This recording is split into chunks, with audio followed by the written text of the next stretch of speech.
Bismillahirrahmanirrahim. Assalamualaikum warahmatullahi ta'ala wabarakatuh. Alhamdulillah. Wassalatu wassalamu ala rasulillah wa ala alihi wa sahbihi wa man tabi'ahu wa nasarahu wa man walah. Rabbi syrah li sadri wa yassir li amri wahlul 'uqdatam min lisani yafqahu qawli. Baik, Alhamdulillah, malam ni kita sambung lagi siri yang ketujuh, pembacaan kitab Bidayatul Hidayah, permulaan jalan hidayah, karangan Al-Imam Al-Ghazali rahimahullahu ta'ala. InsyaAllah pada esok malam, lusa malam, hari ini yang siri ketujuh, siri ke-8 esok, siri yang ke-9 lusa, kita akan khatamkan kitab ini insyaAllah dengan izin Allah subhanahu wa ta'ala. Baik, kepada yang dah ada, boleh tolong sebar-sebarkan pautan langsung ini kepada kumpulan-kumpulan media sosial yang dia ada, untuk kita lebih menyemarakkan lagi kuliah maghrib secara dalam talian, iaitu secara online. Kita dah masuk bahagian yang kedua, berkenaan dengan adab meninggalkan maksiat yang zahir. 7 anggota yang akan kita bicarakan berdasarkan karangan Al-Imam Al-Ghazali ini. Kita dah baca 4 anggota, iaitulah mata, telinga, mulut dan juga perut. Dan kita akan masuk kepada malam ni anggota yang kelima, iaitulah menjaga kemaluan dalam kita nak meninggalkan maksiat. Di mana kata Al-Imam Al-Ghazali, maka hendaklah engkau menjaga kemaluan daripada apa-apa yang diharamkan oleh Allah Ta'ala, dan hendaklah engkau menjadikan dirimu seperti golongan yang disifatkan oleh Allah Subhanahu Wa Ta'ala dalam firman dia, A'udzubillahi minasyaitonirrajim, walladzina hum li furujihim hafizun illa ala azwajihim aw ma malakat aymanuhum fa innahum ghairu malumin. Maksudnya, dan mereka yang selalu menjaga kemaluan mereka kecuali terhadap isteri-isteri mereka atau apa-apa yang mereka miliki daripada hamba jariah, maka mereka tidak tercela. Surah Al-Mu'minun ayat 5 dan 6. Menjaga kemaluan daripada melakukan hubungan zina dan hubungan-hubungan yang diharamkan oleh Allah Subhanahu Wa Ta'ala. Ini penting. Dan engkau tidak dapat menjaga kemaluanmu kecuali apa-apa bila engkau menjaga matamu daripada melihat yang haram. Nak cegah kemaluan, kena jaga pandangan mata. Dan juga menjaga hatimu supaya ia jangan berfikir yang bukan-bukan. Dan menjaga perut daripada makanan yang syubhah atau berlebihan dalam makan yang halal. Kerana semua itu adalah penggerak bagi syahwat dan merupakan punca bermulanya syahwat. Nak jaga kemaluan, kena jaga mata, hati dan juga perut. Kerana dia boleh memberikan pengaruh kepada kemaluan tadi itu. Sebab itu bila orang yang berpuasa, secara tak langsung dia dapat menjaga kemaluan dia. Dan bagi mereka yang tak mampu nak berkahwin pun, Nabi SAW kata apa? Ya ma'syarasy syabab man istata'a minkum alba'ah falyatazawwaj. Fa illam yastati' wa man lam yastati' fa alaihi bisawm fa innahu lahu wija. Wahai pemuda-pemuda, kalau kamu berkemampuan, maka kahwin. Kalau tidak ada kemampuan, maka hendaklah dia berpuasa, kerana dengan puasa itu baginya akan memotong, mengekang syahwat dia. Sebab apa? Bila jaga perut daripada makanan-makanan yang haram, serta menjaga perut daripada makanan-makanan yang halal tetapi berlebihan, dia boleh memberikan faktor. Baik, seterusnya menjaga yang keenam, menjaga 2 tangan. Maka hendaklah engkau menjaga kedua tanganmu daripada memukul seorang Muslim dan daripada mencapai sesuatu yang diharamkan atau menyakiti sebarang makhluk Allah. Dan engkau pula jaga tanganmu daripada mengkhianati amanah atau simpanan orang, dan daripada menulis sesuatu yang tidak boleh dituturkan.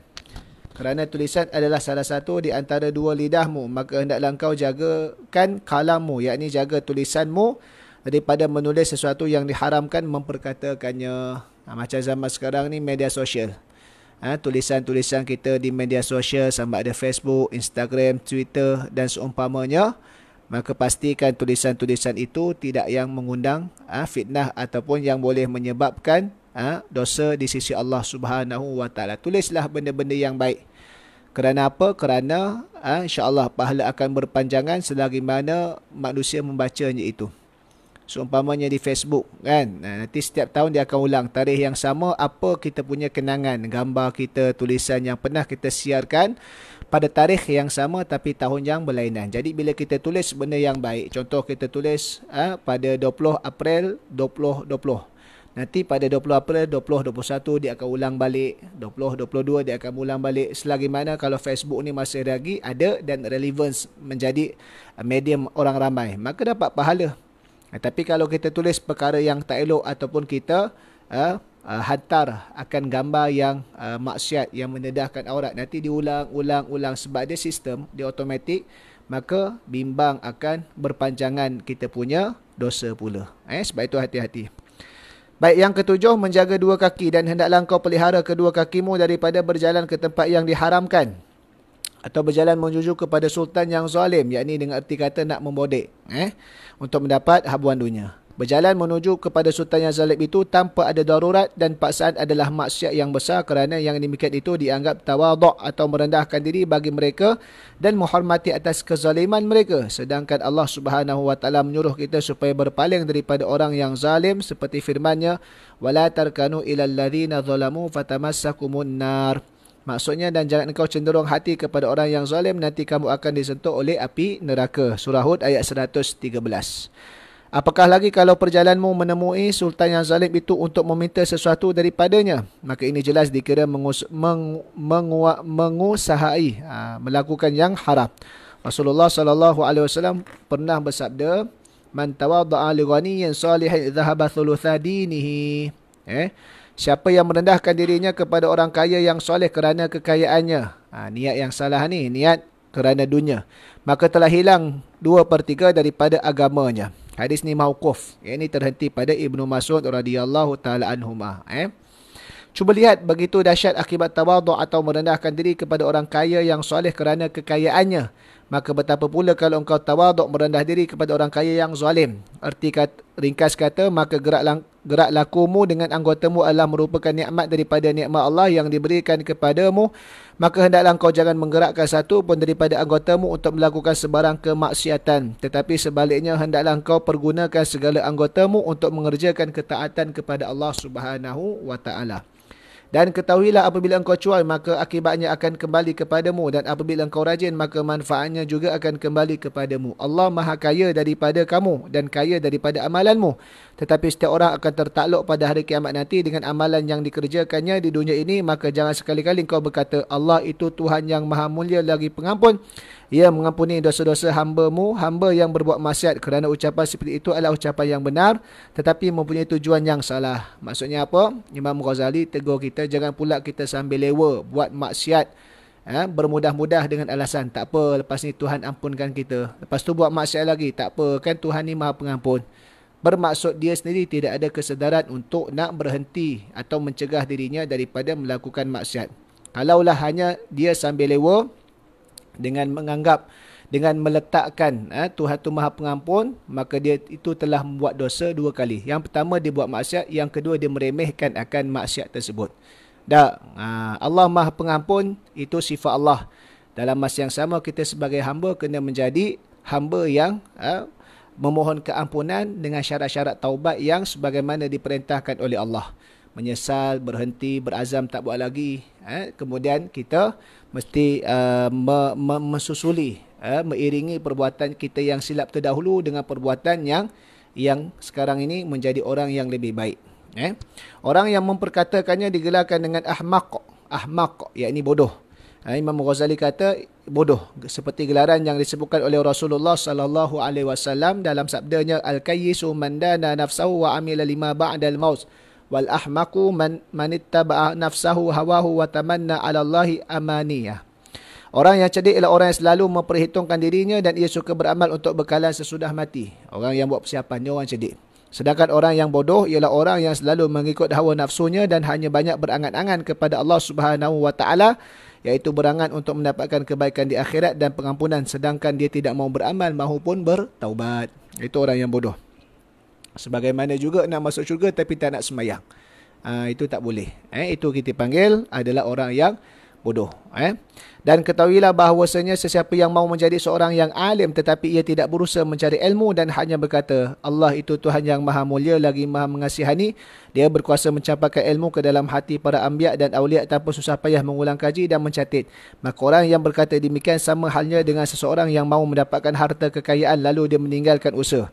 Dia tidak mau bertanam atau berniaga, bahkan dia duduk saja di dalam keadaan menganggur sambil berkata, Allah itu Tuhan yang maha mulia lagi maha mengasihani, dan baginya segala khazanah yang ada di langit dan yang ada di bumi, dan dia berkuasa menunjukkan aku akan sesuatu perbendaharaan daripada perbendaharaan harta sehingga aku tidak perlu berusaha seperti apa yang dikurniakan kepada sebagian hamba-hambanya.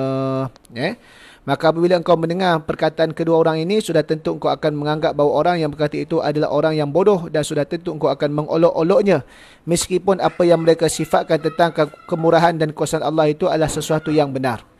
Benda yang dia cerita sifat Tuhan tu betul, tapi dari sudut tindakannya tidak menjurus ke arah apa yang dikatakan, maka itu adalah satu perbuatan orang yang bodoh, kerana tidak mengikut apa dipanggil sunnatullah yang ditetapkan dalam urusan kehidupan manusia. Maka begitulah halnya orang yang arif dalam agama, mereka akan mentertawakan engkau seandainya engkau mereka melihat engkau memohon ampun dosa daripada Allah tanpa sebarang usaha untuk mencapai, yakni tidak bertaubat. Nak mohon keampunan tapi tak nak taubat, maka ini adalah satu perkara yang bodoh juga. Bukankah Allah Subhanahu wa taala berfirman di dalam Al-Quran, wa an laisa lil insana illa ma sa'a, dan bahawasanya tidak ada sesuatu yang dapat diperoleh oleh seseorang itu kecuali sekadar usahanya. Surah An-Najmi ayat 39. Dan Allah Ta'ala berfirman lagi, innama tujzauna ma kuntum ta'malun, maksudnya hanya sahaja kamu akan dibalas oleh Allah mengikut apa yang kamu lakukan. Surah At-Tahrim ayat 7. Dan firmannya lagi, innal abrara lafi na'im wa innal fujjara lafi jahim, sesungguhnya orang yang baik akan dimasukkan ke dalam syurga dan orang yang jahat akan dimasukkan ke dalam neraka. Surah Infitar ayat 13 dan 14. Ini jelas bagaimana sikap Imam Ghazali dan pendirian dia bahawasanya dalam usaha manusia ni adalah suatu kewajipan yang mesti diusahakan. Kalau ada orang yang bajet ala-ala kononnya dia tasawuf lebih, tetapi dia bercakap perkara yang hanya sekadar omongan kosong tanpa ada amalan untuk diusahakan, maka ini orang yang tak betul. Sedangkan Imam Ghazali, bapa segala tasawuf kita panggil, bahkan ilmu tasawufnya cukup hebat pun menekankan tentang aspek terhadap amalan yang mesti dilaksanakan supaya selari dengan i'tiqad dia tersebut. Dan apabila engkau tidak meninggalkan usaha dalam mencari ilmu dan harta kerana bersandar kepada kemurahan Allah Ta'ala, maka begitulah pula hanya engkau tidak meninggalkan berbuat bekalan akhirat kerana bersandar kepada kemurahan Allah, maka janganlah engkau malas berbuat ibadah kerana Tuhan dunia dan Tuhan akhirat itu satu sahaja. Tuhan itu satu je. Dan Tuhan itu maha pemurah dan maha mengasihani, baik di dunia ataupun di akhirat. Kemurahannya tidak bertambah dengan ketaatanmu, dan kemurahannya bahawa ia memudahkan bagimu jalan yang dapat menyampaikan engkau ke negeri yang kekal, yang penuh dengan segala kenikmatan dan kebahagiaan, dengan syarat engkau mampu bersabar menahan syahwatmu untuk beberapa hari yang sangat sedikit sekali.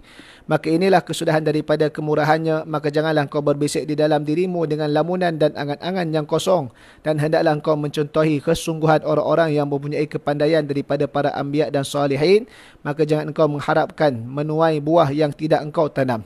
Mudah-mudahan Allah memberi cucuran rahmat dan keampunannya kepada orang yang rajin berpuasa, solat, berjihad dan bertakwa. Ringkas kata, peliharalah anggotamu yang zahir ini daripada maksiat-maksiat yang telah disebutkan sebelum ini, dan ketahuilah bahawa perbuatan anggotamu yang zahir ini hanyalah timbul dari arahan yang datang dari dalam hatimu. Paling penting sekali jaga hati. Sebab tindakan kita ni semua adalah daripada arahan hati atau kehendak hati tersebut. Dan apabila engkau bermaksud memelihara segala anggotamu yang zahir, maka mulakanlah perbaikan itu dengan membersihkan hatimu. Dan inilah yang dinamakan takwa batin, yakni bersih hati dulu. Dan hati yang ada di dalam dadamu itulah yang dinamakan dengan mudghah, seketul daging. Dan apabila ia baik, maka akan baiklah seluruh anggotamu. Dan apabila ia rosak, maka rosaklah seluruh anggotamu. Sebagaimana dalam hadis Nabi, Nabi sebut demikian. Dan kebersihan hati itu hanyalah dicapai melalui al-muraqabah. Muraqabah ialah menghadirkan diri bersama Allah dan merasakan pandangan Allah pada setiap masa. Yakni kita rasa senantiasa dan di mana-mana sahaja kita diperhatikan oleh Allah Subhanahu wa taala. Walaupun di saat itu tidak ada manusia sekeliling kita, tidak ada alat-alat yang merakam pergerakan kita. Jadi walaupun tak ada orang, tidak ada alat yang merakam CCTV, kita tetap tidak buat maksiat kerana apa? Kita merasai Allah sentiasa memerhatikan kita. Ini yang dipanggil muraqabah. Ini yang dipanggil faktor inside out, dalaman menguasai luaran. Walaupun luaran tadi tu tidak ada sebarang makhluk, tidak ada mak ayah dia, tidak ada polis, tidak ada guru dia, tidak ada sesiapa sahaja manusia yang melihat dia. Tapi tetap dia akan menjaga diri dia daripada perkara-perkara maksiat kerana Allah senantiasa melihat akan segala gerak-geri dan tindakan dia. Kita tidak akan terlepas daripada pengawasan dan pemantauan daripada Allah Subhanahu wa taala. Sebab itu bila dah selesai fasal yang pertama, bahagian yang kedua ini meninggalkan maksiat pada anggota zahir, 7 anggota tadi itu, masuk fasal yang kedua meninggalkan maksiat batin, maksiat hati. Kerana penutup pada fasa pertama meninggalkan maksiat anggota zahir disebutkan nak tinggalkan 7 anggota tadi itu supaya tak buat maksiat, kembali kepada hati. Hati ni yang paling penting sekali sebab dia yang akan mempengaruhi akan tindakan semua anggota-anggota tadi itu. Baik.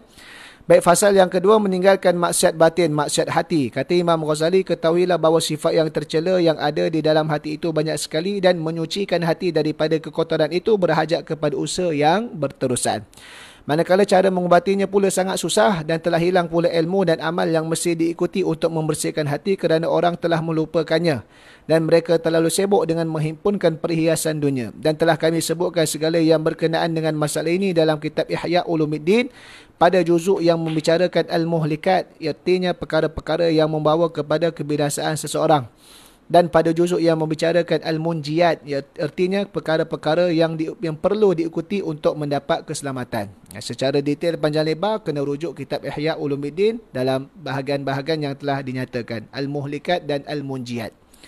Walaupun demikian, di sini kami cuba untuk menyebutkan 3 perkara daripada sifat hati yang sangat jahat, iaitu sifat yang ghalib wujud di kalangan ulama yang ada pada zaman sekarang ini supaya dapat engkau jauhi daripadanya kerana sifat-sifat ini membawa kepada kebinasaan diri dan merupakan punca-punca bagi beberapa sifat-sifat yang tercela.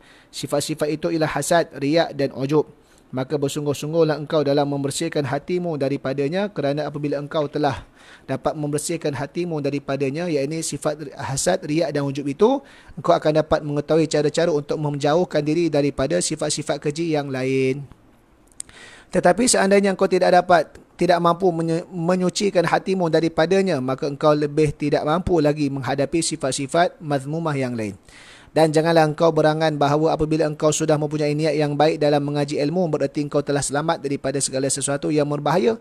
Sedangkan di hatimu masih bertapak sifat hasad, riak dan ujub. Dalam hal ini Rasulullah SAW bersabda, "Thalathun muhlikatun, syuhun muta'un, wa hawa muttabi'un, wa i'jabul mar'i binafsih."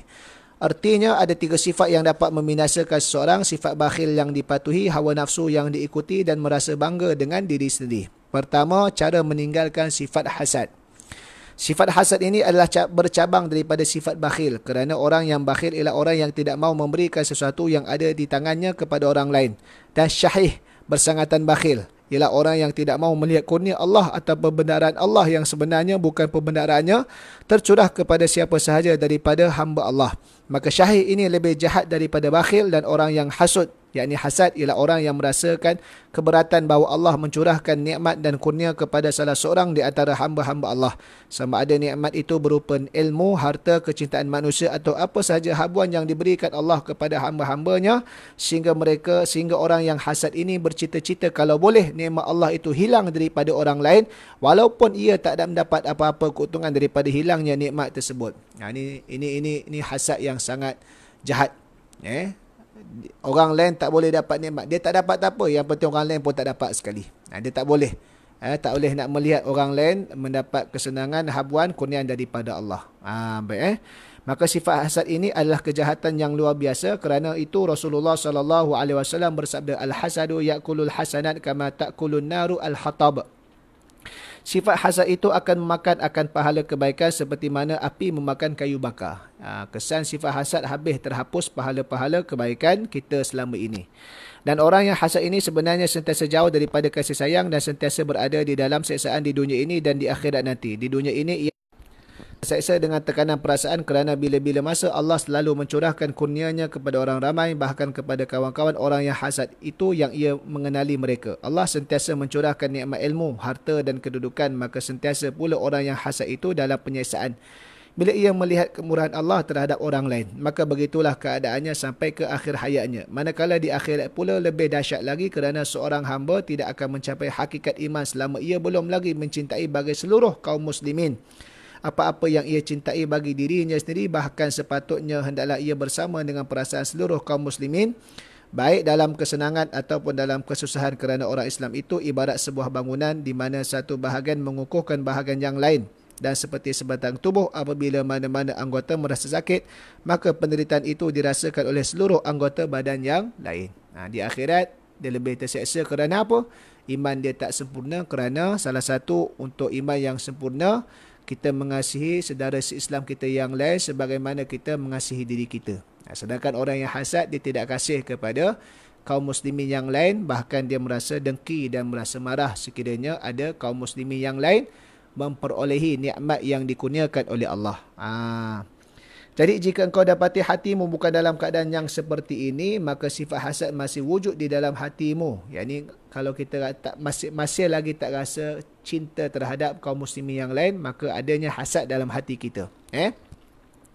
Hendaklah engkau berusaha untuk membersihkannya, kerana usahamu dalam meninggalkan penyakit hati ini adalah lebih penting daripada engkau menyibukkan diri untuk mendalami ilmu furu', yakni cabang ilmu fiqh yang halus-halus, yang ganjil-ganjil, dan memperdalami masalah-masalah yang dikhilafkan oleh para ulama.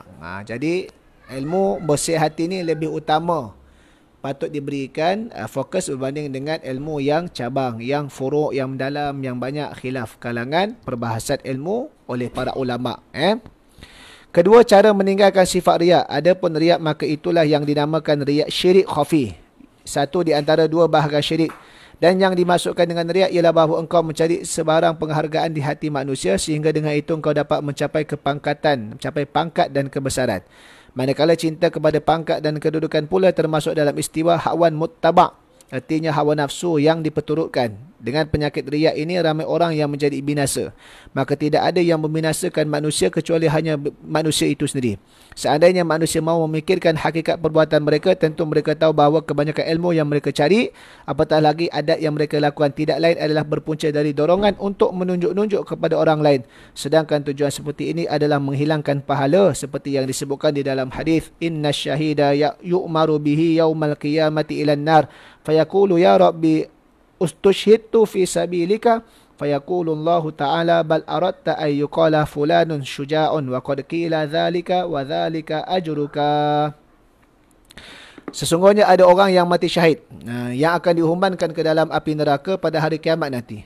Lalu ia merasa hairan dan mengadukan halnya kepada Allah sambil berkata, wahai Tuhanku, bukankah aku telah mati syahid dalam membela agamamu? Allah menjawab, tidak. Sebenarnya engkau sanggup mati syahid supaya engkau dikatakan seorang yang berani. Ada sifat riak. Tujuan nak dapat pujian manusia. Dan telah pun dikatakan orang demikian kepadamu, maka itulah ganjaranmu. Kamu niat nak dapat pujian manusia, kamu dapat dah di dunia.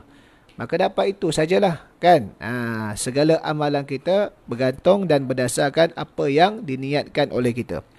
Begitulah pula halnya dikatakan kepada orang yang alim, haji dan qari yang mereka riak pada amalan mereka. Ketiga, cara meninggalkan sifat ujub. Ujub, takbur dan merasa bangga dengan diri sendiri adalah satu penyakit hati yang sangat susah diubati, dan ujub itu ialah memandang kepada diri sendiri dengan pandangan kemuliaan dan kebesaran, dan memandang terhadap orang lain dengan pandangan penghinaan. Bangga diri, kemudian dia pandang orang dengan mandang hina. Tu riak. Ujub. Dan alamat yang nampak pada lidah orang yang ujub itu ialah ia selalu mengatakan, aku begini-begini, aku begini-begini, aku begini, seperti perkataan iblis ketika Allah kepada Allah ketika itu tidak mau sujud kepada Nabi Adam alaihissalam. Ana khairum minhu khalaqtani min narin wa khalaqtahu min tin. Iblis berkata, aku lebih baik daripada Adam kerana engkau menjadikan aku daripada api dan engkau menjadikannya daripada tanah. Surah Al-A'raf ayat yang ke-12. Dan alamat yang tanda bagi seseorang yang ujub itu di dalam majlis orang yang ramai ialah ia selalu mengangkat dirinya dan menganggapnya lebih berkebolehan daripada orang lain. Dan ia suka menonjolkan diri di dalam perbincangan dan tidak senang kalau ada orang lain menolak pandangannya. Itu tanda-tanda ujub. Dan orang yang takbur tidak senang apabila ia diberi nasihat dan mengkasarkan bahasa kalau ia memberi nasihat kepada orang lain. Maka siapa yang menganggap dirinya lebih baik daripada orang lain, maka orang itu bersifat takabur. Dan sebaiknya hendaklah ia mengetahui bahawa orang yang sebenarnya baik itu ialah orang yang baik di sisi Allah. Dan masalah ini tidak ada siapa yang mengetahuinya kerana ia tertakluk kepada khatimah akhir umur seseorang.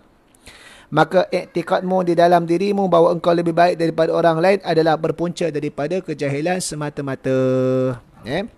Sepatutnya janganlah engkau melihat kepada seseorang kecuali engkau melihat bahawa ia adalah lebih baik di sisi Allah daripada engkau. Dan ia mempunyai beberapa kelebihan atas dirimu. Maka jikalau engkau melihat orang yang lebih muda daripadamu, maka hendaklah engkau berkata di dalam hati, budak ini belum pernah lagi membuat maksiat kepada Allah. Sedangkan aku sudah banyak berbuat maksiat, maka tidak syak lagi bahawa ia lebih baik daripadaku. Itu cara pandang orang. Dan apabila engkau melihat orang yang lebih tua pula daripadamu, maka hendaklah engkau berkata, orang yang ini menyembah Allah lebih dahulu daripadaku, maka tidak syak lagi bahawa ia lebih baik daripadaku. Ini sifat tawaduk yang tidak ada sifat ujub. Ini cara Imam Ghazali ajar. Dan apabila engkau melihat orang yang alim, maka hendaklah engkau berkata, orang alim ini telah dikurniakan kepadanya bermacam-macam pemberian yang tidak dikurniakan kepadaku. Dan ia telah sampai ke martabat yang aku tidak sampai kepadanya. Dan ia mengetahui perkara yang tidak aku ketahui, maka betapa aku sama dengannya. Dan apabila engkau melihat orang yang jahil, maka hendaklah engkau berkata, orang yang jahil ini berbuat maksiat akan Allah daripada kejahilannya. Tetapi aku mengerjakan maksiat berserta dengan ilmuku, maka Allah Subhanahu Wa Taala akan berujar ke atas diriku. Dan aku belum tahu lagi bagaimana aku akan mengakhiri kehidupanku ini. Dan apabila engkau melihat orang yang kafir, maka hendaklah engkau berkata, aku belum tahu lagi boleh nak jadi nanti ia masuk Islam. Lalu ia mengakhiri hidupnya dengan husnul khatimah, mati dalam keadaan baik dan beriman. Dan dengan sebab dia masuk Islam, ia telah keluar daripada dosa-dosanya seperti keluarnya sehelai rambut daripada bancuhan adonan roti. Sedangkan aku, wal-iyadzubillah, boleh jadi berubah menjadi sesat setelah mendapat petunjuk, maka aku akan menjadi kafir dan kehidupanku akan diakhiri dengan su'ul khatimah, wal-iyadzubillah.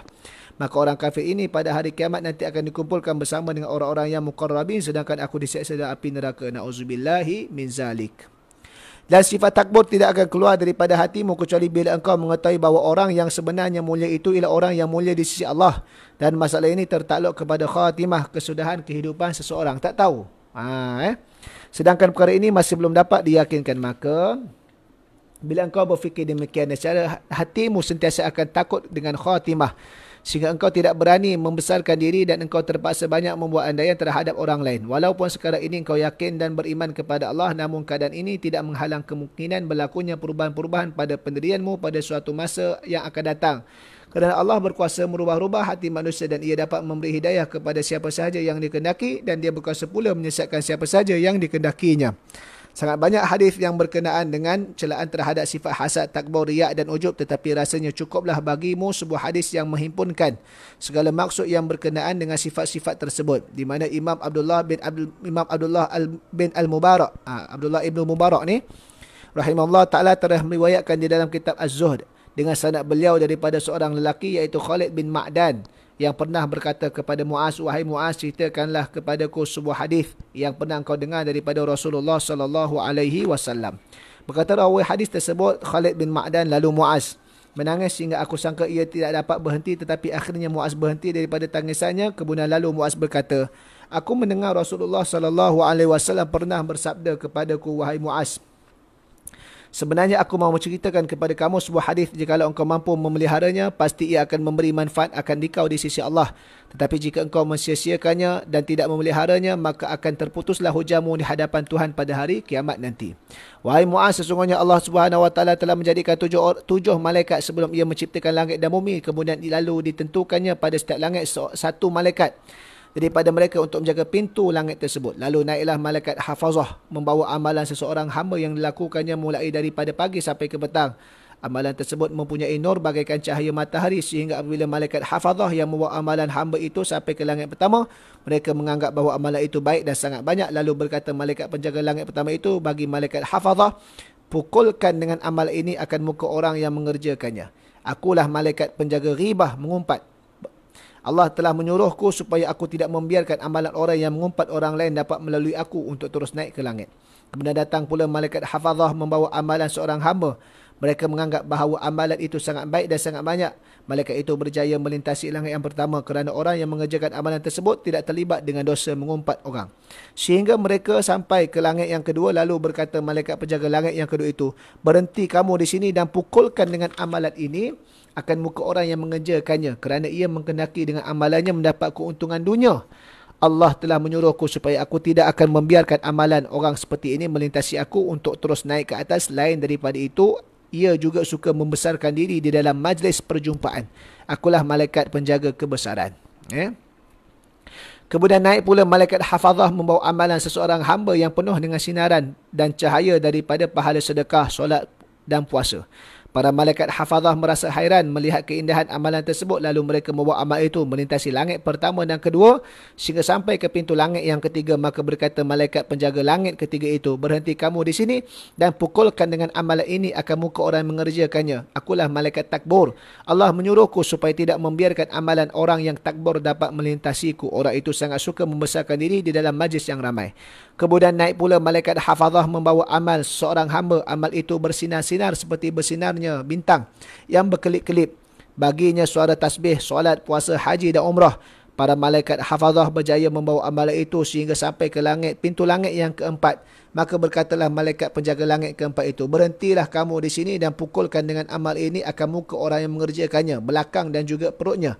Akulah malaikat ujub. Allah menyuruhku supaya tidak membiarkan amalan orang yang ujub dapat melintasiku. Ia beramal adalah dengan dorongan perasaan ujub terhadap dirinya. Kemudian naik pula malaikat hafazah membawa amal seorang hamba sehingga mereka berjaya sampai ke pintu langit yang kelima.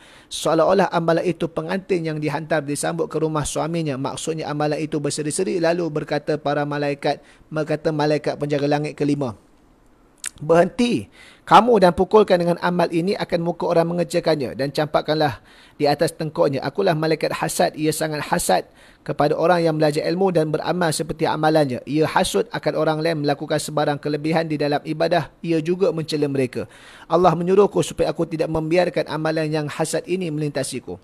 Kemudian naik pula malaikat hafazah membawa amalan seseorang hamba. Baginya cahaya seperti bulan purnama daripada solat, zakat, umrah, jihad dan puasa. Malaikat hafazah berjaya membawa amalannya sehingga sampai ke langit yang keenam.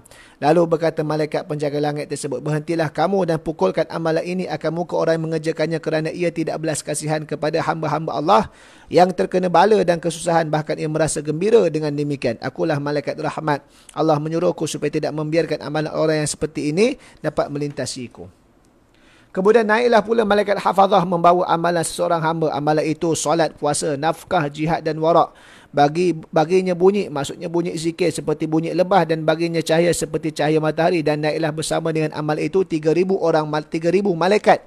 Mereka telah berjaya membawanya sehingga sampai ke pintu langit yang ketujuh. Maka berkata malaikat penjaga pintu langit tersebut, berhentilah kamu dan pukulkan dengan amalan ini akan muka orang yang mengerjakannya, bahkan pukul pula akan seluruh anggota badannya dan tutupkan ke atas hatinya. Akulah malaikat zikir. Zikir di sini bermakna mencari sebutan, iaitu orang yang beramal dengan tujuan supaya disebut-sebut orang lain. Aku akan menghalang amalan orang yang riak dari sampai kepada Tuhanku. Ia beramal bukan kerana mencari keredaan Allah, tapi hanya bertujuan supaya mendapat tempat yang tinggi di hati para fuqaha dan supaya disebut di kalangan para ulama dan supaya masyhur namanya di merata tempat. Allah menyuruhku supaya tidak membiarkan amalan orang yang riak itu melintasi aku. Kerana setiap amalan yang tidak ikhlas adalah riak dan Allah tidak akan menerima amalan orang yang riak. Kemudian naik pula malaikat hafazah dengan amalan seseorang hamba. Amalan itu berupa solat, zakat, puasa, haji, umrah, akhlak mulia, banyak berdiam daripada perkara yang tidak berguna dan banyak berzikir. Amalan hamba ini diusung oleh para malaikat penjaga 7 petala langit sehingga mereka melintasi segala halangan dan sampai kepada Allah. Para malaikat itu berhenti di hadapan Allah dan bersaksi dengan keikhlasan dan kebaikan amalan tersebut. Lalu Allah berfirman kepada para malaikatnya, kamu adalah yang bertugas menjaga amalan hamba-Ku ini, dan sebenarnya aku lebih mengetahui dengan segala isi hatinya. Ia sebenarnya tidak menghendaki akan aku dengan amalan tersebut. Ia hanya menghendaki sesuatu yang lain daripadaku. Oleh kerana itu, maka aku turunkan ke atasnya akan laknatku. Lalu para malaikat tadi berkata, ke atas laknatmu dan juga laknat kami. Lalu melaknat akan dia oleh 7 petala langit dan seisinya. Mendengar sabda Rasulullah SAW itu, lalu Muaz menangis seraya berkata, engkau adalah Rasulullah sedangkan aku adalah Muaz, hamba Allah yang bukan Rasul. Maka bagaimana aku dapat selamat dan sejahtera? Lalu Rasulullah SAW menjawab yang bermaksud, hendaklah engkau ikuti aku walaupun hanya dengan sedikit amalan. Wahai Muaz, jaga lidahmu baik-baik daripada mencela saudaramu yang membaca Al-Quran, yakni golongan ulama'. Dan pertanggungkanlah segala dosamu ke atasmu, dan jangan engkau mempertanggungkan dosamu ke atas mereka, dan jangan engkau menganggap dirimu bersih, dan jangan pula engkau mencela orang lain, dan jangan engkau memuji dirimu di hadapan mereka, dan jangan engkau campurkan urusan dunia di dalam urusan akhirat, dan jangan engkau menyombongkan diri di dalam majlis, nanti orang ramai akan takut kepadamu kerana kejahatanmu, dan jangan engkau berbisik kepada seseorang sedangkan seorang lagi ada di sisimu, dan jangan engkau membesarkan dirimu, maka akan terputus daripadamu segala kebaikan di dunia dan di akhirat. Dan jangan engkau carikan pecah belah akan manusia, maka mencari akan dikau oleh anjing-anjing api neraka kelak pada hari kiamat nanti. Allah telah berfirman, wan nasyitati nashta, maksudnya demi yang mencari akan carikan. Surah An-Nazi'at ayat yang kedua. Apakah engkau ketahui wahai Muaz siapakah mereka yang mencari itu? Muaz bertanya, ya Rasulullah, sebenarnya siapa mereka? Lalu baginda SAW menjawab yang bermaksud, itulah anjing-anjing garang di dalam api neraka yang akan mencarikan daging sehingga sampai ke tulang. Muaz bertanya, ya Rasulullah, siapakah orang yang mampu melaksanakan segala perkara yang kau sebutkan tadi? Dan siapakah yang akan selamat daripada siksaan itu? Baginda SAW menjawab yang bermaksud, itu sebenarnya mudah bagi orang yang dimudahkan oleh Allah. Kemudian lalu Khalid bin Ma'dan, perawi hadis itu, berkata, maka aku tidak pernah melihat seorang yang banyak membaca Al-Quran Al-Karim daripada Muaz kerana beliau faham terhadap hadis yang besar ini.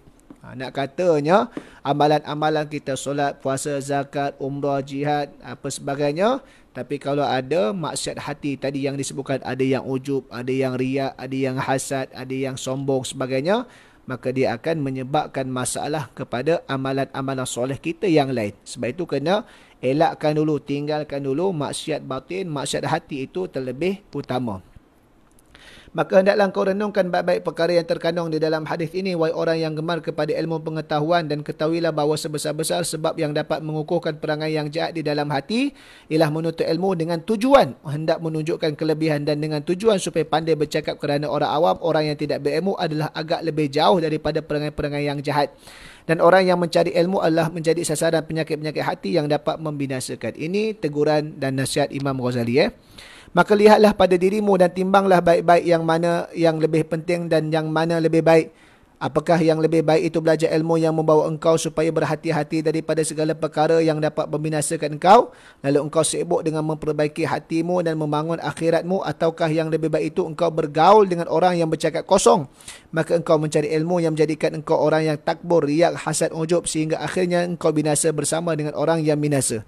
Dan ketahuilah olehmu bahawa 3 perkara ini, hasad, riak dan ujub, ialah punca kepada segala penyakit hati dan baginya tempat tumbuh yang sama, iaitulah hubbud dunya, cintakan dunia. Oleh kerana itu Rasulullah SAW bersabda, hubbud dunya ra'su kulli khati'ah, cinta dunia itu adalah punca daripada segala kejahatan. Hadis mursal riwayat Al-Baihaqi, dengan sanad yang hasan daripada Imam Hasan Al-Basri. Namun demikian, dunia juga adalah bendang untuk akhirat. Maka siapa yang mengambil dunia sekadar yang ia perlukan, iaitu sekadar yang digunakannya untuk sampai ke negeri akhirat, maka dunia seperti ini adalah ladang akhirat. Tetapi siapa yang mengambil dunia hanya semata-mata untuk mencari kesedapan dan kebahagiaan, maka dunia itu pasti akan membinasakannya. Inilah sedikit sebanyak yang kami sebutkan dalam bicara takwa yang zahir, yang merupakan permulaan jalan dalam menuju hidayah. Apabila engkau mencubanya dan engkau dapati nafsumu dapat mengikutinya, maka teruskanlah dengan membaca kitab Ihya Ulumuddin supaya engkau sampai kepada bicara takwa yang batin. Kemudian setelah itu, apabila hati nuranimu telah engkau penuhkan dengan takwa, maka ketika itulah akan terbuka pula bagimu segala hijab antaramu dan antara Tuhanmu, dan akan terbuka pula bagimu segala cahaya makrifat, dan akan mengalir daripada hatimu pancaran hikmah, dan akan jelaslah bagimu segala rahsia alam mulk, alam yang nampak di mata, dan rahsia alam malakut, alam yang tidak nampak oleh mata.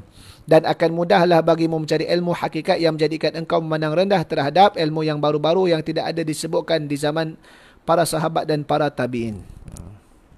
Dan jika engkau hanya menuntut ilmu qila wa qala, iaitu ilmu untuk berdebat sahaja, dan ilmu perbalahan dan khilafiah, maka alangkah besarnya musibahmu dan alangkah panjangnya kesusahanmu dan alangkah besarnya kehilanganmu.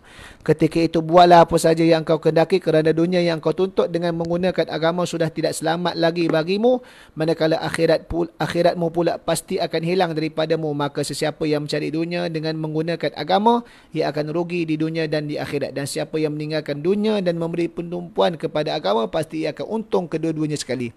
Maka inilah kata-kata petunjuk untuk engkau memulakan perjalananmu dan bermuamalat dengan Allah Ta'ala dan menunaikan segala suruhannya dan menjauhkan segala larangannya. Sekarang aku akan sebutkan kepadamu beberapa petunjuk pula yang dapat engkau jadikan panduan dalam hidupmu di dunia ini bersama dengan Tuhanmu dan bersama dengan segala hamba-hamba Allah Subhanahu wa Ta'ala. Okay, baik, tamat bahagian yang kedua berkenaan dengan meninggalkan maksiat. Fasa yang pertama maksiat zahir, iaitu 7 anggota tersebut.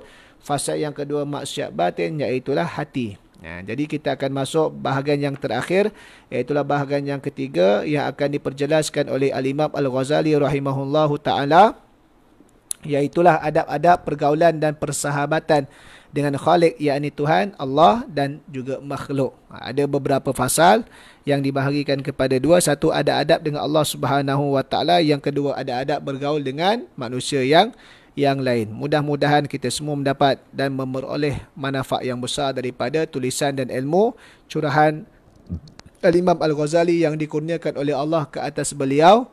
Pastinya orang yang baik ilmu dia juga membawa kepada kebaikan dengan izin Allah Subhanahu wa Ta'ala. Jadi jangan lupa, insya-Allah besok siri yang ke-8, lusa siri yang ke-9 adalah hari yang terakhir untuk kita khatamkan kitab Bidayatul Hidayah, kerana pada 23 April malamnya itu kita akan memulakan Ramadan dengan kita mendirikan solat sunat tarawih.